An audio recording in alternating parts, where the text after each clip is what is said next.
세상을 살아오다 보니 제게도 정말 믿기지 않는 일이 생겼습니다. 처음에는 숨 쉬는 것조차 힘들 정도로 충격이 커서 많이 힘들었는데 지금은 어느 정도 마음이 진정이 됐는지 숨만 겨우 쉬고 있을 정도입니다. 그래서 이제는 제 고민을 공유하고 다른 분들의 의견도 듣고 싶은 마음에 이렇게 사연을 보냅니다. 저는 올해 30살이고 아버지의 회사에서 일을 하면서 살고 있습니다. 제 아내는 저와 동갑이고 가정주부를 하고 있었죠. 아내와의 첫 만남은 5년 전 일이었고 친구의 생일 파티에서 처음 만나게 되었죠. 그날 저는 약속 장소인 강남에 있는 술집으로 가게 되었고 약속 시간보다 많이 늦게 도착을 해서 저는 급히 들어갔죠. 가게 안은 많은 사람들이 모여서 시끌벅적 난장판이더군요. 그래서 저는 조금만 앉아 있다가 축하만 해주고 가야겠다 라고 생각하면서 자리에 앉았습니다. 그런데 제가 자리에 앉은 지 10분도 지나지 않아서 술집의 문이 열리더니 정말 여신이라는 표현이 아깝지 않을 만한 그런 여성이 들어왔습니다. 누가 봐도 바로 알 수 있는 명품 백에다가 고급스러운 복장이 기티가 많이 흐르더라고요. 그래서였는지 그때 그 시끄러운 와중에도 몇몇 남자들은 저처럼 조용히 쳐다보고 있다라는 걸 느낄 정도였죠.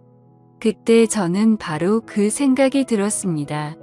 그때 당시에 그 술집에는 저희 테이블 외에도 다른 손님들이 앉은 테이블이 많았었기에 저는 속으로 제 친구의 생일 파티에 온 사람이면 좋겠다라는 생각을 했습니다. 그런데 제 바람은 현실이 되어 주었고 그 여성은 제 친구에게 가볍게 인사를 하더니 제 앞쪽으로 와서 앉더라고요. 저는 낯선 사람들이 많은 자리는 별로 좋아하지 않는 성격이어서 처음에는 조금만 있다가 얼굴만 비추고 바로 가려고 했었습니다. 그런데 집으로 돌아가기는커녕 혹여나 제자리에 누가 앉을까 봐서 화장실도 단 한 번도 안 가고 저는 그 술집에서 자리가 끝날 때까지 계속 그 자리에 앉아 있었죠. 그때 당시 저는 나름대로 여유가 넘치는 편이었습니다. 어릴 때부터 부모님의 재력 덕분에 항상 부족함 없이 자랐었고 지금 생각하면 참 부끄러운 얘기지만 부모님의 힘을 빌려서 외제차를 사서 타고 다녔었죠. 그래서 그때는 철이 덜 들었었죠. 뭔가 여유가 넘치는 척 있어 보이고 싶어서 저는 일부러 테이블 위에 차키를 올려놓고 있었습니다. 마주 앉았던 그녀는 차키를 봐서 그랬던 건지 제게 호감이 있어서 그랬던 건지 저에게 먼저 말을 걸어주더라고요. 지금 생각해보면 제가 여유가 넘쳐 보여서 그랬던 것 같다라는 생각이 들긴 하네요. 아무쪼록 그녀는 딱히 직업이 있었던 건 아니었고 모델 활동을 한다고 하더군요. 그래서 그때 당시에 저는 모델이라고는 패션 모델이나 레이싱 모델 뭐 이런 거를 생각했었죠. 그런데 알고 보니 전문적인 모델은 아니었고 SNS에서 제법 인기가 많았는데 광고 회사들이 화장품이며 옷이며 가릴 거 없이 가끔 홍보를 제안하는데 그럴 때마다 사용 후기 같은 걸 남기는 그런 프리랜서 개념의 일이었습니다. 나중에 결혼 후 들어보니 잘 벌 때는 월 500 이상 대기업 직원만큼도 벌어봤었고 못 벌 때는 월 100만 원도 못 벌 때가 있을 정도였으니 수입이 일정하지가 않았었더군요. 그래서 그녀와 저는 많은 대화를 나누었는데 그녀는 약간 율로족의 마인드가 강하더군요. 그때만 해도 율로족이 뭐지? 라는 생각을 했는데 알고 보니 미래를 위해서 현재를 희생하기보다는 미래 걱정은 접어둔 채 당장 현재를 즐기려고 하는 그런 마인드를 가진 사람이었습니다. 그래서 수익이 생기면 저축보다는 자신을 위해서 대부분의 돈을 지출한다고 하더라고요. 저도 그때는 제정신이 아니었던 것 같습니다. 콩깍지가 제대로 쓰였던 건지 제가 여유가 많았었던 편이어서 그랬던 건지 모르겠지만 그런 마인드를 가진 그녀가 왠지 자유로워 보였고 뭔가 멋있어 보이기까지 했습니다. 그런데 그런 사상이 얼마나 잘못된 건지 살아가면서 많이 느끼게 되었죠. 아무튼 그날 저희는 서로에 대해서 많은 이야기를 나누게 되었습니다. 자연스럽게 연락처를 교환했고 따로 약속을 잡아서 또 다시 만나게 되었습니다. 외모도 외모지만 성격도 제가 꿈꾸던 이상형이라고 생각이 들었죠. 그래서 저는 남자답게 먼저 고백을 했고 저희는 교제를 시작했습니다. 저희는 서로 이 사람과는 평생을 함께해야 될 사람이다 싶을 정도로 뜨거운 사랑을 나누었습니다. 그때는 저도 제정신이 아니었죠. 그녀가 원하면 뭐든지 주고 싶었고 뒤질은 생각조차 하기가 싫더라고요. 그래서 부모님의 카드로 미친 듯이 돈을 써댔고 아내는 그런 나날을 보내면서 행복에 겨워서 지내게 되었습니다. 그 당시 저는 공무원을 준비하고 있느라 따로 직업이 없었습니다. 그냥 무의미한 대학 생활과 군 생활 이후 형편없는 삶을 살고 있었죠. 아무튼 저는 이 여자와 평생을 함께 하고 싶은 마음에 만난 지 1년도 되지 않아서 평생을 함께 하자고 프러포즈를 했습니다. 제 아내는 제 프러포즈를 받아주었고 저희는 그렇게 어리다면 어린 나이에 빨리 결혼을 하게 되었습니다. 저는 학생이라는 신분으로 결혼을 시작하게 되었고 부모님의 지원 아래에 신혼생활을 보내고 있었습니다. 아내는 저를 만난 뒤로부터는 결혼 전에 하던 SNS 활동을 중단했었고 저희는 그렇게 집에서만 뒹굴면서 하루하루를 보내고 있었습니다. 제 부모님이 모든 생활비를 전액 지원해 주셨지만 저는 결국 공무원 시험에 떨어지게 되었고 좌절감에 빠져 있었습니다. 그래서 도저히 이런 생활을 이어나가는 건 아니다 싶었고 저는 사업이라도 해보는 게 어떨까라고 생각을 했습니다. 그때는 왜 그랬는지 모르겠지만 제 스스로 멍청하게도 자존감이 너무나 강했습니다. 그냥 제가 뭘 시작하면 언제든지 돈은 쉽게 따라올 거라고 착각 속에 살았던 거죠. 그래서 지인들 몇 명과 함께 사업을 구상하기 시작했고 부모님께 부탁을 드려서 저는 사업을 시작하게 되었습니다. 처음에는 생각보다도 훨씬 잘 되었습니다. 동업을 하게 된 지인들과 저는 열심히 발벗고 뛰었습니다. 그래서 이대로만 간다면 아버지를 넘어서서 훨씬 더 성공할 수 있겠구나 싶었죠. 그런데 그런 달콤한 꿈도 잠시였습니다. 왜 사업을 할 때 절대로 동업을 하지 말라고 하는지 알겠더군요. 돈 문제로 서로가 부딪히게 되더니 결국에는 사업은 엉망진창이 되었습니다. 아무래도 입장이 다 달랐었죠. 누군가는 자금을 투자했고 누군가는 발로 뛰었고 그러다 보니 굳이 서로가 필요 없는 존재로 여기게 되었고 분열이 되었던 거죠. 결국 남보다 더 못한 사이가 되면서 서로가 각자 제 갈 길을 가게 되었고 엎친 데 덮친 격으로 제가 했던 사업의 시장도 경쟁이 치열해졌습니다. 어떻게든 버티고 또 버텨봤지만 앞으로의 전망이 없다고 판단되어서 결국에는 사업을 포기하고 또다시 백수의 길을 걷게 되었습니다. 그때부터는 점점 부모님 뵙기도 부끄러웠고 제 자신에 대한 자존감이 낮아질 대로 낮아졌습니다. 저는 신경이 날카로워졌고 그런 저를 걱정해 주시는 부모님과도 큰 싸움을 하게 되었습니다. 무슨 자신감인지 다 필요 없으니까 저한테 연락을 하지 말라고 하면서 부모님과 연락도 끊게 된 거죠. 부모님도 그때는 지칠 대로 지치셨는지 완강하셨습니다.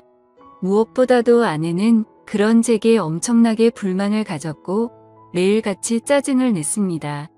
지금 당장 우리 둘 다 수입이 없는데 그렇게 싸우면 우리 생활을 어떻게 하느냐고 말이죠.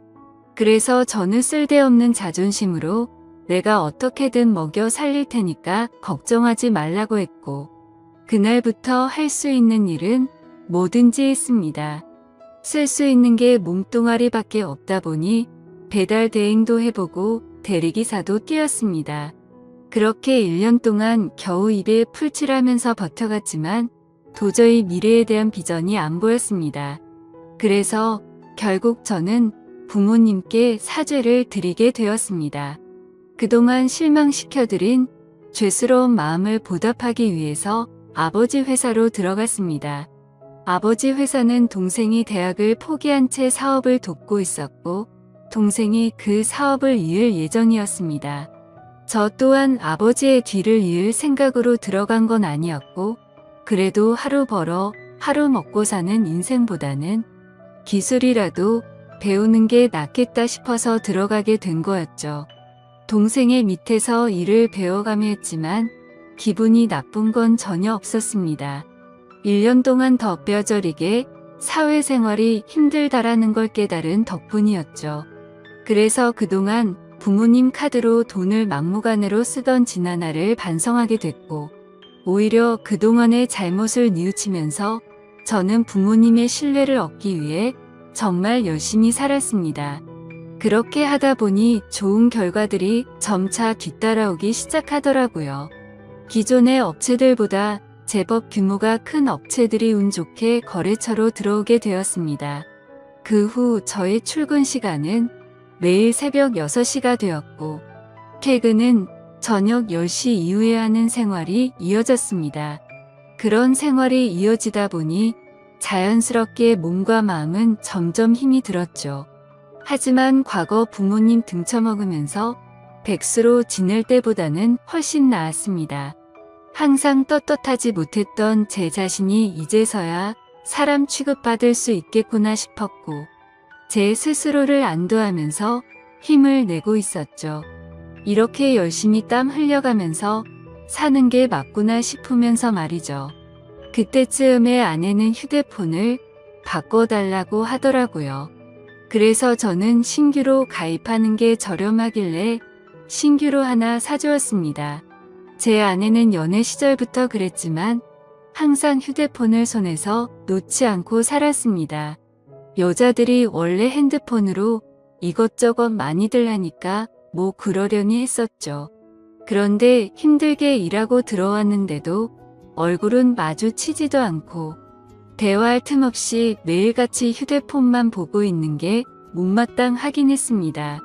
그래도 예전처럼 돈도 펑펑 쓰게 못해주는데 그런 사소한 것까지 건들고 싶지는 않았습니다. 그렇게 힘든 하루하루를 보내고 있었는데 저는 최근에 업무가 과했던 건지 약간 몸에 무리가 오더라고요.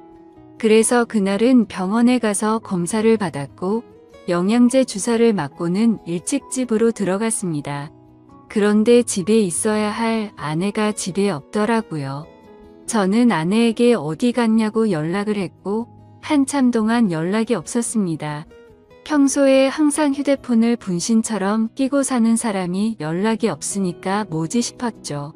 그러다 저는 몸이 너무 좋지 않아서 저도 모르게 잠이 들었고 제가 연락을 한 지 거의 2시간이 지나서 아내에게서 답장이 와 있더라고요. 친정에 왔는데 잠깐 잠들었었다며 지금 집에 들어온다고 하더군요.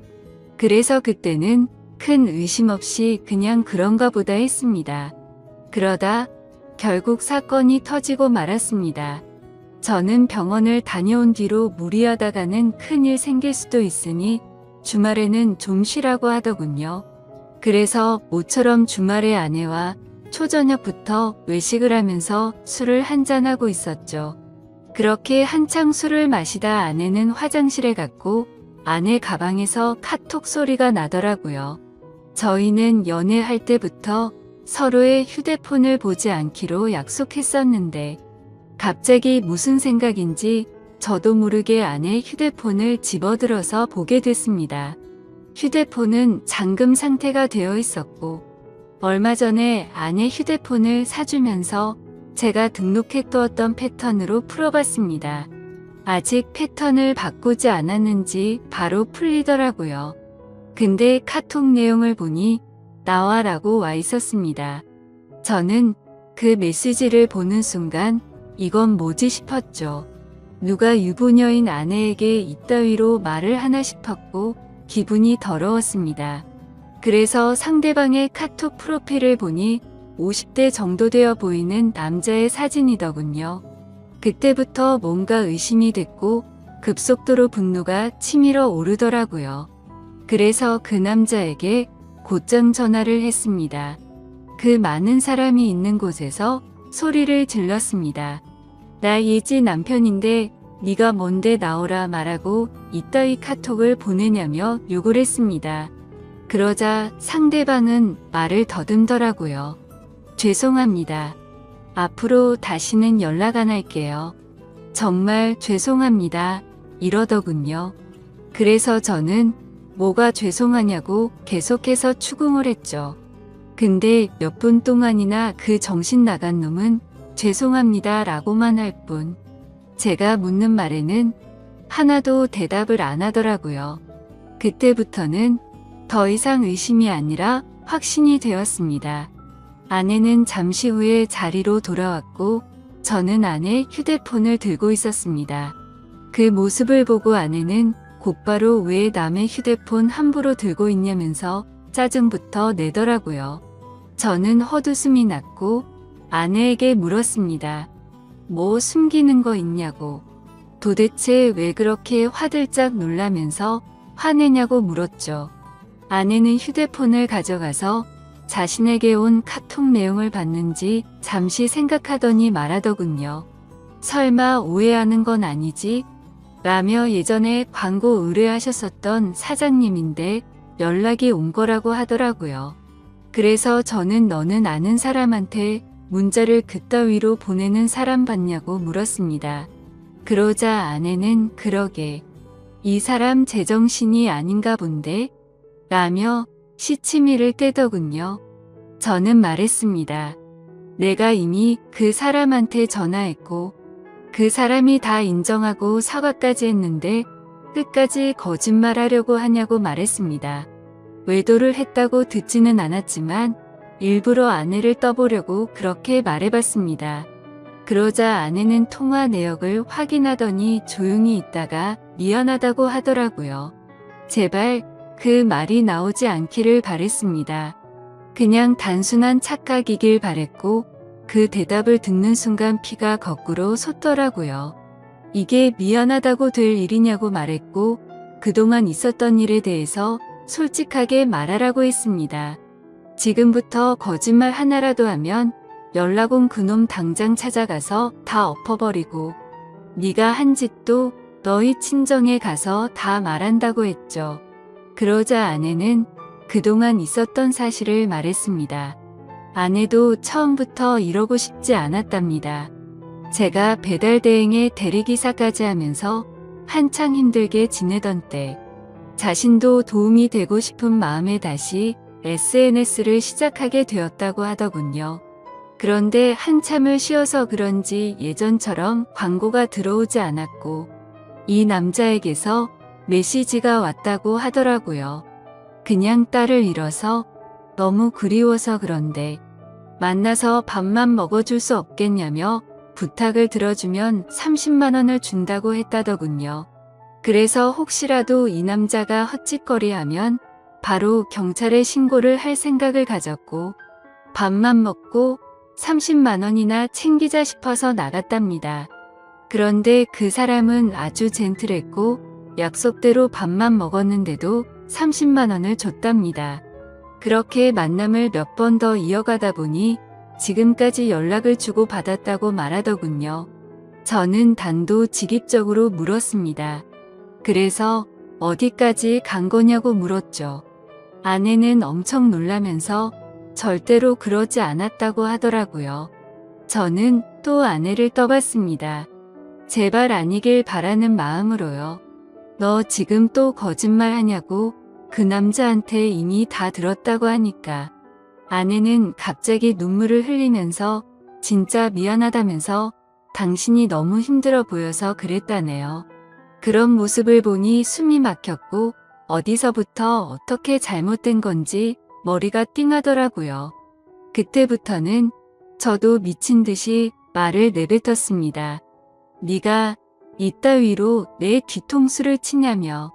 내가 힘들어서 그랬던 거면 여지껏 그 더러운 돈 받은 거 어디 갔냐고 했습니다. 아무 대답도 없더라고요. 도저히 이해가 되지 않았습니다. 제가 힘들어 보여서 그랬다더니 그 더러운 돈으로 뭘 했을지 뻔히 보였죠. 저는 도저히 그 자리에서 같이 얼굴을 마주할 자신이 없어서 일단 집으로 꺼지라고 하고는 저는 그 자리를 떴습니다. 그날 이후로 저는 밥은 하루에 한 끼도 제대로 먹지도 못하고 억지로 먹어도 심각한 스트레스 때문인지 전부 토하게 되었습니다. 며칠이 지나서 아내를 불렀습니다. 아내는 별로 힘든 것도 없었는지 별로 달라진 모습이 없더군요. 제 모습을 보자마자 왜 이렇게 말랐냐면서 자신이 정말 미안하다고 하더라고요. 저는 아내에게 말했습니다. 너는 돈이 그렇게 좋냐고. 내가 잠깐 힘들게 하니까 그새를 못 참고 그렇게 곧바로 다른 남자한테 붙어 먹으면서 그 더러운 돈으로 네가 사고 싶은 거 사면서 좋았냐고 했습니다. 그러자 마음이 너무 많이 불편했답니다. 근데 여자한테 필수적으로 필요한 화장품이며 여성용품을 샀고 사치를 부리지 않았다면서 핑계를 대더라고요. 제가 나름대로 1년 동안 열심히 일해가면서 벌어다 준 돈은 돈이 아닌가요? 저는 그동안 내가 집에 넣어준 생활비는 어디다 썼냐고 거짓말하지 말라고 했습니다. 아내는 사실 친정에서 돈이 필요하다고 해서 거기다가 생활비를 보내줬다고 하더군요.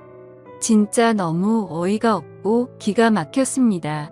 아내와 제가 결혼을 할 때 돈 한 푼도 보태지 않았던 친정이고 제 부모님과 다투고 밥 사 먹을 돈도 없어서 도움을 청했을 때 매정하게 거절했던 장인 장모였습니다.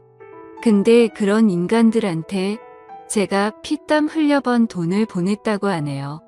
이 말을 아내에게 하면서 네가 도대체 생각이 있냐고 물었습니다. 그러자 그럼 어떻게 하냐며. 아무리 그래도 부모님이 힘들다고 하는데 어쩔 수 없었답니다. 도대체 뭘 어쩔 수가 없다는 거죠? 제가 돈 10원도 못 벌어 온 것도 아니고 충분히 먹고 사는데 문제는 없었는데 그 돈을 홀라당 친정에 보내주고는 화장품이며 여성용품 사려고 돈 많은 남자한테 붙어 먹었다는 걸 어떻게 이해해야 하죠?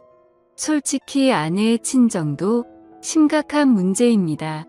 저희 집에만 매달려서 돈 한 푼도 없이 딸을 시집 보낸 것도 모자라서 제가 아내 모르게 돈을 빌려준 돈도 꽤 많습니다.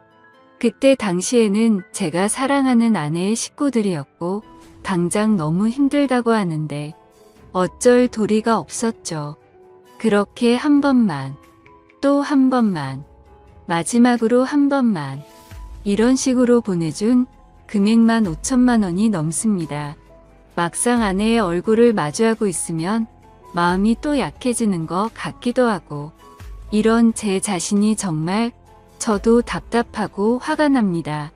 남들이 이런 고민을 갖고 있으면 남자가 진짜 바보 같은 놈이구나 했을 겁니다. 그런데 막상 제게 이런 일이 생겨버리니 아닌 걸 알면서도 단호하게 내쳐지지가 않네요. 아내는 계속 울고 불며 미안하다고 절대로 2번 다시는 이런 일 없을 거라고 믿어달라면서 빌고 있는 상황입니다. 저는 이게 돌이킬 수 없는 일이기에 아내가 너무 천박하다는 생각을 하면서도 어떻게 해야 할지 도저히 모르겠습니다. 제가 아내를 믿어준다고 하더라도 아내가 그 늙은 남자와 있었던 상상들을 계속해서 하게 될 텐데 이 만담이 유지될 수가 있을까요? 정말 어떻게 이렇게 한순간에 처참하게 모든 게 무너져 내릴 수 있는지 제게 닥친 가혹한 현실이 너무 힘이 드네요. 인생이란 참 어렵고 힘든 것 같습니다. 이런 걸 고민이라고 사연을 올리는 제가 멍청한 거 저도 잘 알지만 욕보다는 현명한 말씀을 부탁드리겠습니다. 감사합니다.